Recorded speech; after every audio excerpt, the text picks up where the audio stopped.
어, 독일에 쇼펜하우어라고 하는 유명한 철학자가 있습니다. 그에 관한 이런 일화가 전해져 내려오고 있습니다. 그가 은퇴할 무렵에 늙고 몸이 약해서 병으로 많은 고생을 했습니다. 자기와 함께 지내던 친구들도 소원해졌고 강의실을 자주 찾아오던 학생들도 다 떨어져 나가자 그는 깊은 외로움에 빠지게 되었습니다. 그러던 어느 날 베를린 대학 안에 있는 한 공원에서 산책을 하다가 공원 벤치에 앉아 깊은 사색에 잠기게 되었습니다. 공원의 문을 닫을 시간이 다 되어가는데도 벤치에 앉아 깊은 생각에 빠져 있던 그에게 공원지기가 찾아와서 물었습니다. 이보시오, 당신은 누구요? 어디서 온 사람이요? 공원지기는 문을 닫아야 되는데 나갈 생각을 하지 않으니까 혹시 집이 없어 갈 곳 없는 노인인 줄 알고 그렇게 물었던 것입니다. 그런데도 깊은 생각에 빠져 꼼짝도 하지 않자 공원지기가 다시 물었습니다. 당신 갈 곳이 어디요? 갈 곳이 있느냐는 물음입니다. 그러자 정신이 든 쇼펜하우어가 이렇게 대답했다고 합니다. 내가 그걸 알았다면 이렇게 앉아있지 않았을 거요. 인생이 어디서 와서 어디로 가는가 하는 문제로 평생을 고민했지만 아직도 그 해답을 찾지 못했소. 그러나 단 하나 아는 것이 있다면 인생은 죽음을 향해 가고 있다는 것이오. 인생의 많은 지혜자들이 이 문제를 풀기 위해서 많은 노력을 했습니다. 나는 어디서 왔는가? 그리고 나는 누구인가? 나는 어떤 사람이어야 하는가? 나는 어디로 가고 있는가? 비단 철학의 문제뿐만이 아니라 인생에 대해서 진지하게 생각해 본 사람이라면 한 번쯤 자기 자신에게 던졌던 질문일 것입니다. 과거에는 이런 질문들이 의미 있고 또 멋있어 보이기도 하던 시절이 있습니다.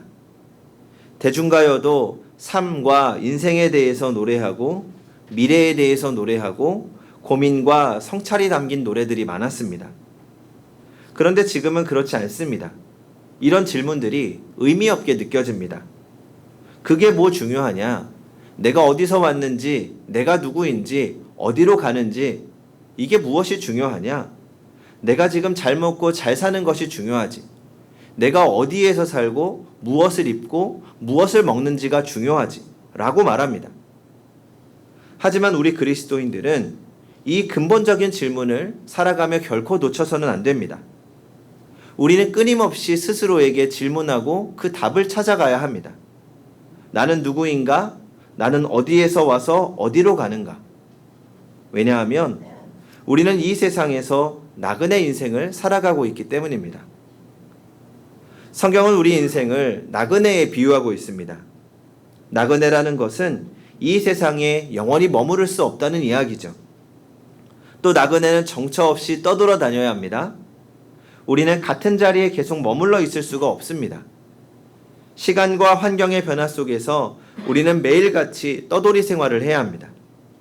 우리의 삶의 자리인 시간과 환경은 언제나 변하고 있습니다. 지금도 변하고 있습니다.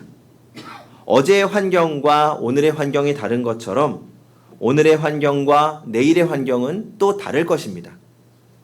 잠깐 이곳에서 예배를 드리는 이 시간 동안에도 변하고 있습니다. 우리는 그런 변화 속에서 살아갑니다. 같은 것 같지만 결코 같지 않은 시간과 환경 속에서 우리의 삶을 살고 있습니다. 그래서 우리의 삶은 마치 바다를 항해하는 것과 같습니다. 망망대해 위에 떠있는 배는 며칠을 항해하더라도 여전히 같은 자리를 맴도는 것처럼 보입니다. 그러나 같은 자리가 아닙니다. 우리는 끝이 보이지 않는 망망대해를 항해하는 사람들과 같습니다. 인생의 바다 위에서 오늘도 우리는 우리의 삶을 살아가고 있습니다. 그렇다고 모든 인생이 바다 위를 순항하는 것은 아닙니다. 목적지를 향해 가는 배가 있고 어디로 가는지 모르고 흐르는 물에 따라 움직이고 표류하는 배가 있습니다. 그렇다면 지금 우리의 인생의 배는 항해를 하고 있습니까? 아니면 표류하고 있습니까? 먼저 우리는 목적지를 분명히 해야 합니다. 우리가 도달해야 할 목적지가 어디입니까? 바로 예수 그리스도입니다. 오늘 본문 히브리서 12장 1절과 2절입니다. 이러므로 우리에게 구름같이 둘러싼 허다한 증인들이 있으니 모든 무거운 것과 얽매이기 쉬운 죄를 벗어버리고 인내로써 우리 앞에 당한 경주를 하며 믿음의 주요 또 온전하게 하시는 이인 예수를 바라보자. 그는 그 앞에 있는 기쁨을 위하여 십자가를 참으사 부끄러움을 개의치 아니하시더니 하나님 보좌 우편에 앉으셨느니라. 오늘 본문은 신앙생활을 믿음의 경주로 비유하면서 목적지인 예수를 바라보아야 한다고 말씀하고 있습니다. 예수 그리스도가 우리의 목적지다 라고 하는 것은 그리스도가 우리 삶의 목적이라는 말입니다. 여기엔 두 가지 의미가 있습니다. 첫 번째는 우리가 닮아야 할 삶의 모델이 예수님이 되어야 한다는 것입니다. 우리가 생각하는 것, 우리가 말하고 행동하는 것들이 예수님을 닮아가는 것이 우리가 이 땅에 주어진 삶의 목적입니다. 두 번째는 예수님을 기쁘시게 하는 삶이 우리의 목적이 되어야 합니다. 사람들은 자기 기쁨을 위해서 살아갑니다. 내가 행복하기 위해서 살아갑니다. 신앙생활도 행복하기 위해서 신앙생활하는 분들이 있습니다. 물론 우리가 신앙생활을 하면 주님이 주시는 은혜 안에서 우리가 행복할 수 있습니다. 그러나 우리 자신의 행복이 신앙생활의 목적이 되어서는 안 됩니다. 성경은 우리가 무엇을 목적으로 살아가야 하는지 분명하게 말씀합니다. 고린도전서 10장 31절입니다. 그런즉 너희가 먹든지 마시든지 무엇을 하든지 다 하나님의 영광을 위하여 하라. 하나님께 영광을 돌린다는 것, 다른 말로 하면 하나님을 기쁘시게 할 만한 일을 하는 것이 우리 삶의 목적입니다. 결국 사람의 목적은 하나님을 기쁘시게 하는 것이죠. 그래서 우리가 어떤 계획을 하든지 어떤 행동을 하든지 가장 먼저 고민하고 기도해야 될 것은 나의 계획이, 나의 말이, 나의 행동이 하나님을 기쁘시게 하는 것인가 라는 것입니다. 이렇게 예수 그리스도라는 분명한 목적지를 정하고 그 안에서 우리는 하나하나 계획을 세우고 또 선택해 나가야 합니다. 이제 분명한 목적지가 정해졌다면 그 다음에 준비해야 될 것은 지도입니다. 목적지까지 가려면 반드시 지도가 필요합니다. 그래야 안전하게 목적지에 도착할 수 있습니다. 제가 아내와 연애할 때 처음으로 차를 타고 여행을 간 적이 있습니다. 당시에 대부분의 차량에는 내비게이션이 있었는데 저희 차는 오래돼서 내비게이션이 없었습니다. 또 그때는 핸드폰도 내비게이션이 되지 않을 때입니다. 그러니 어떻게 하겠습니까? 방법이 없습니다. 인터넷으로 가는 길을 미리 파악해서 지도를 인쇄합니다. 그리고 어디서 어떻게 가야 할지 미리 시뮬레이션을 돌리고 파악해 둡니다. 그러니까 몇 번을 머릿속으로 시뮬레이션을 하고 나서 출발했는데 쉽지가 않더라고요. 결국 길을 잘못 들고 말았습니다. 그래서 어떻게 했을까요? 그때는 이 전국 지도가 나와 있는 책자가 있었습니다. 그래서 각 집의 자동차마다 지도 책자 한 권씩 있었습니다. 또 이 지도 책자가 해마다 새 버전이 나옵니다. 그러니까 계속해서 도로가 바뀌기 때문에 이 바뀐 도로를 수정한 지도 책자가 나오는 거죠. 문제는 제가 가지고 있던 지도 책자가 최신판이 아니었다는 겁니다. 지도와 실제 도로가 약간씩 차이가 있었습니다. 그래서 그 책을 살펴보고 또 모를 때는 물어서 겨우 도착했던 경험이 있습니다. 그래서 우리는 어딘가를 여행할 때 정확한 지도가 필요합니다. 인생의 항해를 할 때도 마찬가지입니다. 문제는 세상이 너무 빨리 변한다는 겁니다. 그러니까 세계적으로 2초마다 새로운 인터넷 홈페이지가 하나씩 생겨나고 30초마다 새로운 상품이 등장한다고 합니다. 지난 5,000년 동안 만들어진 정보보다 지난 30년 동안 만들어진 정보가 훨씬 많다고 합니다. 이렇게 빨리 변하는 오늘을 살아가는 우리가 가져야 할 지도가 있다면 그것은 하나님이 우리에게 주신 말씀, 성경이라는 지도입니다. 단 우리가 이 성경이라는 지도를 대하는 올바른 자세가 필요합니다. 성경을 잘못 대하는 자세 중 한 가지는 모든 질문에 대한 해답을 성경에서 찾아내려고 하는 겁니다. 그러니까 예전에 그런 실수를 범한 대표적인 예 중에 하나는 꽤 오래전에 있었던 창조과학회입니다. 이 과학을 성경으로 증명하고 성경을 과학으로 증명하고자 했던 시도입니다. 저도 어렸을 적에 이 창조과학을 아주 재미있게 들었던 기억이 있습니다. 그런데 시간이 지나 보니 사실은 유사과학으로 성경을 과학과 짜맞추어서 오히려 우습게 된 경우들이 많이 나타났습니다. 물론 모든 내용들이 다 잘못된 것은 아니었지만 성경 안에서 억지로 답을 찾아내려고 하다 보니 생긴 문제들입니다. 성경은 모든 문제에 대한 대답을 정확하게 보여주고 있지 않습니다. 지도도 그 지도를 만든 목적이 있습니다. 목적에 따라 표시하는 것이 다릅니다. 운전을 위한 지도는 도로를 정확하게 그리는데 초점이 맞춰져 있습니다. 그런데 관광을 위해서 만든 지도는 도로보다는 관광지를 표시하는데 더 심혈을 기울입니다. 어떤 지도는 관광지나 건물의 이름에는 관심이 없고 그러니까 지번만 가득 기록해 놓은 지도도 있습니다. 어떤 산에 등산하려면 등산용 지도가 필요합니다. 그러니까 지도가 다 똑같지 않다는 겁니다. 성경이라는 지도도 마찬가지입니다. 성경에는 다양한 정보와 지혜들이 담겨 있지만 인생과 역사의 모든 것을 담고 있지는 않습니다. 성경 속에는 물론 역사도 포함되어 있습니다. 그러나 성경은 단순한 역사책이 아닙니다. 역사를 알려주기 위해서 기록된 책은 아니라는 거죠. 그래서 성경에서 발견된 사건들과 실제 역사적인 사건 사이에는 차이가 있을 수 있습니다. 가끔 가다 보면 역사적인 순서가 앞뒤로 바뀌어 있는 경우도 있습니다. 그러면 성경이라는 지도의 목적이 무엇입니까? 성경은 우리가 어떻게 사는 것이 하나님께 기쁨이 되는 삶인지를 보여주는 지도입니다. 그렇기 때문에 우리가 이제는 예수 그리스도를 주로 영접하고 하나님의 영광과 기쁨을 위해서 살아가기로 우리의 인생을 수정했다면 성경이라는 지도를 보면서 성경의 지침을 따라서 살아갈 때 우리의 인생의 항해를 가장 잘할 수 있을 것입니다. 제가 방금 드린 표현을 다시 생각해 보시기 바랍니다. 제가 지도를 가지고 살아갈 때라고 하지 않고 지도를 보면서 살아갈 때라고 했습니다. 지도는 가지고 있는 것만으로 목적지에 도착할 수 없습니다. 지도를 보면서 내가 가고 있는 길이 맞는 것인지 바른 방향으로 가고 있는 것인지 내가 가는 길을 끊임없이 점검해야 합니다. 자, 그러면 이제 우리에게는 예수 그리스도라는 목적지와 성경이라는 인생의 지도가 준비되었습니다. 그러면 우리의 남은 인생 표류하지 않고 항해하면서 잘 나아갈 수 있을까요? 이것으로 충분하지는 않습니다. 왜냐하면 우리 인생의 항해에는 우리가 예측하지 못하는 파도가 끊임없이 몰아치기 때문입니다. 많은 배들이 항해를 잘 하고 있다가 침몰하거나 방향을 잃고 표류하는 이유는 예상하지 못한 파도를 만나기 때문입니다. 이 파도를 잘못하면 큰 위험에 빠지거나 방향을 잃고 표류할 수도 있습니다. 지도를 보면서 목적지에 도착하기 위해서는 이 파도를 잘 타야 합니다. 마찬가지로 우리의 신앙의 항해도 때로는 파도 타기를 해야 합니다.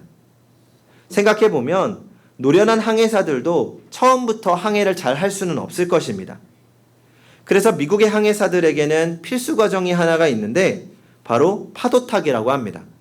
그러니까 우리가 흔히 말하는 서핑이라고 부르는 보드 위에서 파도를 타는 스포츠입니다. 파도 타기를 하면서 파도를 몸으로 경험하고 그 파도를 어떻게 넘어설 것인지를 연구한다는 겁니다. 우리도 이 파도를 타는 연습을 해야 합니다. 그런데 이 파도 타기에서 중요한 기술은 두 가지입니다. 첫 번째는 파도의 흐름을 따라 파도를 타기를 해야 된다는 것이고 두 번째는 균형을 잘 유지해야 된다는 겁니다. 파도를 거스르면서는 절대로 파도 타기를 할 수 없습니다. 파도와 싸우려고 해서는 안 됩니다. 오히려 파도에 몸을 맡겨야 합니다. 내 힘은 최대한 줄이고 파도가 밀어주는 대로 흐름을 타야 합니다. 우리 인생에서도 마찬가지입니다. 고난이 밀려온다고 그것을 피하려고 하거나 거부만 해서는 안 됩니다. 고난의 파도가 밀어주는 방향으로 최대한 우리의 몸을 낮추면서 파도 타기를 해야 합니다. 이 말로는 쉽죠. 하지만 처음부터 그 파도를 잘 감당하고 잘 탈 수는 없습니다. 처음에는 파도에 휩쓸려 허우적거릴 수 있습니다. 하지만 포기하지 않고 반복해서 도전하고 넘어지고 또 다시 도전하다 보면 어느새 우리는 멋지게 파도를 탈 수 있게 될 것입니다.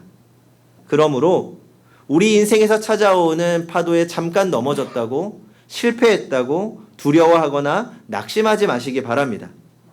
처음에는 누구나 실패할 수 있습니다. 그러나 실패는 그저 실패로 끝나지 않습니다. 일본 도쿄대학의 하타무라 요타로라고 하는 교수가 있는데 이 실패학의 창시자라고 불립니다. 그가 쓴 책 중에 실패학, 실패를 감추는 사람, 실패를 살리는 사람이라고 하는 책이 있습니다. 그 책에 보면 이런 이야기가 있습니다. 233년의 전통을 자랑하던 영국 베어링 은행을 파산시켰던 릭 니슨에 대한 이야기입니다. 릭 니슨이란 사람은 영국에서 가난한 노동자의 아들로 태어나서 고등학교밖에 졸업하지 못했습니다. 그러나 증권사의 사원으로 일하기 시작한 그는 탁월한 감각으로 20대 초반에 베어링 싱가포르 지점 선물거래팀장의 자리에 오르게 됩니다. 한때는 베어링 은행의 연간 수익의 20%를 그 사람 혼자 벌어들일 만큼 아주 잘 나갔습니다. 그러다가 한 번의 실수를 만회하기 위해서 비밀 계좌를 만들었고 손실이 커갈수록 도박에 가까운 위험한 거래에 투자하다가 결국 1995년에 자신이 다니던 베어링 은행에 14억 달러, 그러니까 약 1조 4천억이라는 어마어마한 손해를 입히고 말았습니다. 그 일 때문에 그가 근무하던 베어링 은행은 결국 파산을 하게 되었고 1995년 12월에 구속돼서 6년 6개월의 징역형을 선고받게 됩니다. 그러다가 감옥에서 모범수로 생활을 한 것이 인정받아서 3년 6개월 만인 1999년에 풀려나게 됩니다. 그런데 시간이 조금 더 지나서 미국의 한 은행에서 고액의 연봉을 제시하며 그를 고용하려고 했습니다. 그 미국 은행이 그 사람을 고용하려는 이유를 이렇게 밝혔습니다. 그가 남의 돈으로 축적한 놀라운 실패의 경험을 우리는 아주 저렴한 비용으로 구입할 수 있으니 우리가 오히려 이익이다. 그리고 2005년 아일랜드 한 프로축구팀의 재무 담당자로 취직도 하게 됩니다. 우리도 마찬가지입니다. 실패를 통해서 우리는 많은 유익을 얻을 수 있습니다. 그렇기 때문에 한두 번 실패했다고 좌절할 필요가 없습니다. 다시 일어나면 됩니다. 또 우리가 이렇게 파도 앞에 실패하고 넘어질지라도 담대하게 도전할 수 있는 다른 이유가 있습니다. 고린도전서 10장 13절입니다. 사람이 감당할 시험 밖에는 너희가 당한 것이 없나니 오직 하나님은 미쁘사 너희가 감당하지 못할 당함을 허락하지 아니하시고 시험 당할 즈음에 또한 피할 길을 내사 너희로 능히 감당하게 하시느니라. 우리가 볼 때에는 우리가 감당할 수 없는 파도처럼 보일지라도 그 문제가 우리를 완전히 덮쳐서 표류하게 될 것처럼 보일지라도 사실은 우리가 감당할 수 있는 파도라는 것입니다. 그리고 혹시나 감당하지 못할지라도 파도의 주관자이신 하나님께서 우리에게 피할 길을 주시고 혹시나 빠지면 건져주시고 결국은 우리를 더욱 성숙하게 만드실 것을 기대해야 합니다. 그러므로 우리가 우리의 목적 예수 그리스도를 향한 목적지를 잊지 않고 말씀이라는 지도를 가지고 주를 향해 항해하다 보면 우리의 마지막은 반드시 주님께로 향하게 될 것입니다. 성도 여러분, 지금 우리 인생의 배는 어디로 가고 있습니까? 항해하는 것처럼 보이지만 내가 항해하고 있다고 생각하지만 실상은 표류하고 있는 것은 아닙니까? 이제 우리 인생의 목적을 다시 한번 분명히 해야 합니다. 예수 그리스도를 닮아가는 것, 예수 그리스도를 기쁘시게 하는 것이 우리 삶의 목적이 되어야 합니다. 그리고 말씀으로 우리 자신을 늘 점검하십시오. 그리고 다가오는 파도를 두려워하지 말고 실패에도 두려워하지 말고 우리를 도우시는 주님 안에서 늘 도전하십시오. 주님께서 우리와 함께 하시며 능히 이길 힘을 주실 것입니다. 그렇게 주를 향해 항해하는 성도님들이 되시기 바랍니다. 기도하겠습니다.